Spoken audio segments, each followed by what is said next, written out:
સાહેબ, ઘણા બધા દર્દીઓને ડાયાબિટીસની દવા લેવા છતાં પણ ડાયાબિટીસ વધઘટ થતું હોય છે, દવાની આડઅસર આવે છે, દવા લાંબો સમય લેવી પડે છે, છતાં પણ આરામ આવતો નથી.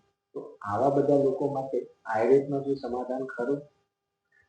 છેલ્લા 8 વર્ષમાં એવું જોયું છે કે 2 ટાઈપના દર્દીઓ જોવા મળે છે કે દવાઓ લેવા છતાં શુગર ઘટતા નથી અથવા તો કંટ્રોલમાં રહેતા નથી, અને દવાઓ લેવા છતાં પણ એના બધા સિમ્ટમ્સ, એટલે કે એને વીકનેસ લાગવી છે, શરીર ઢીલું પડવું છે, શરીરમાં થાક લાગવો છે, શરીર બેડોળ બનતું જાય છે, અને આના સિવાયના ઘણા પણ યુરિનના પ્રોબ્લેમ છે, રાતે યુરિનમાં જવું છે, વારંવાર જવું પડે, આવા ઘણા બધા પ્રોબ્લેમ લઈને આવતા હોય છે.